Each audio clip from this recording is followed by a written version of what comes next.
FCA, le département de la Réunion et le CIRAD vous présentent Terre d'ici.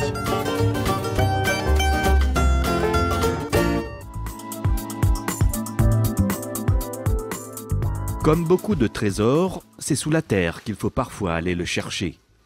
Connue et reconnue depuis toujours pour la qualité de son curcuma, la plaine des Grecs est aussi le terroir privilégié d'un autre rhizome très recherché, la rouroute. À la fin de l'hiver austral, Guibert Waro entame la récolte des précieuses racines à l'aide d'un croc, tout simplement. L'arrachage, c'est pareil, c'est manuel. Manuel, physique. Et physique, beaucoup plus dur que le curcuma parce que la route descend plus profond et c'est plus dur à récolter.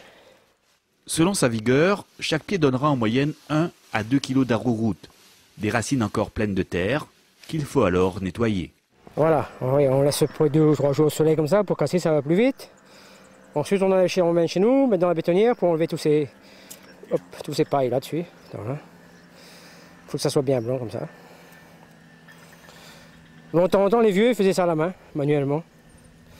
Un par un. Voilà. Et maintenant, on a trouvé la bétonnière, ça va plus vite. Donc, pour bien nettoyer la... Voilà, enlever toutes les petites pailles, j'ai toutes les racines dessus. Voilà. Après avoir tout ramassé sur la parcelle, Guibert n'oublie pas cependant de replanter la rouroute en vue de la prochaine récolte. Soit on prend les plants. Quand on casse la route, il reste toujours les petits bouts avec là. On plie comme ça. On fournit un trou, on met dedans et ça repart. Ou bien on peut planter la route carrément. Voilà. On perd rien en fait. Tout comme Guibert Waro, ils sont aujourd'hui une dizaine de producteurs de la plaine des Grecs à perpétuer la culture de cette plante emblématique de ce village des Hauts-de-Saint-Joseph. Et on produit à peu près 5 tonnes par an. On est pour une dizaine de producteurs, on fait à peu près 5 tonnes de route et 25 tonnes de curcuma. La terre est, comment dire, elle est bonne, elle est très adaptée pour le curcuma et la route. Le climat est très bon, ben, voilà. Des fois, ça nous manque, ça nous manque à nous, c'est un peu le soleil. Et les produits sont excellents. Voilà, c'est de très bonne qualité. Alors, on peut rappeler, on ne répétera jamais assez, un produit 100% pays. Produit 100% pays, quel que soit le curcuma ou la route. Cultivé ici, Cultivé, transformé, récolté, transformé et commercialisé, tout. De A à Z, quoi.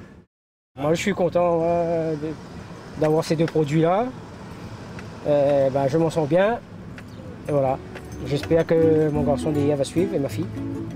Espérons. Voilà.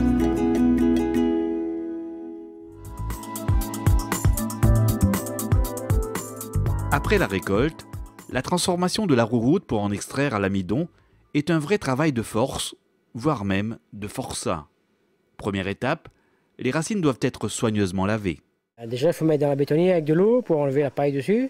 Ensuite, après, il faut passer au broyage après. Il faut que ça soit bien propre.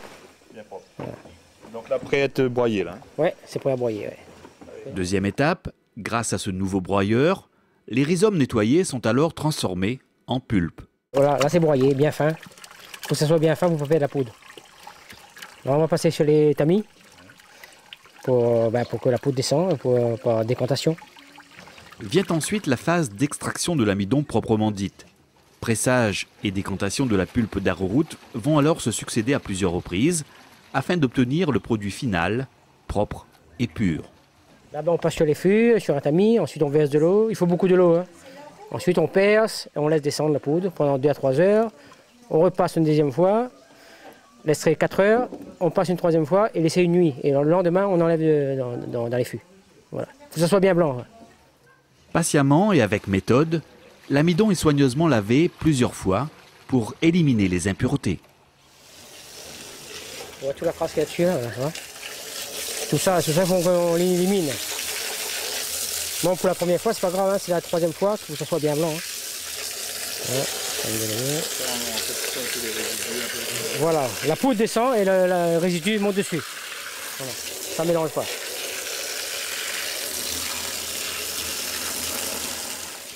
Dernière étape, la poudre d'arrowroot bien blanche est alors mise à sécher plusieurs jours au soleil.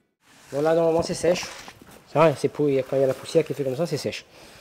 Il ne reste plus qu'à mettre dans le mixeur. Avant, on faisait avec une bouteille, mais quand on a trouvé le mixeur, c'était un peu plus simple. Pour moudre bien fin. Voilà. Donc là, une fois bien nettoyé, bien lavé, la poudre est séchée. Hein. Et séchée, oui. Il faut que ce soit bien blanc, ouais, comme vous voyez là, c'est blanc, blanc, blanc. Plus blanc que le blanc. Des produits de qualité, 100% pays, que Guibert est toujours fier de faire découvrir aux visiteurs. Si vous voulez goûter le bonbon à la route, voilà. Merci bon, hein. Avec la poudre blanche, on peut faire des gâteaux, comme vous avez sur le programme là-bas, ou bien des petits bonbons. Mais c'est excellent, hein.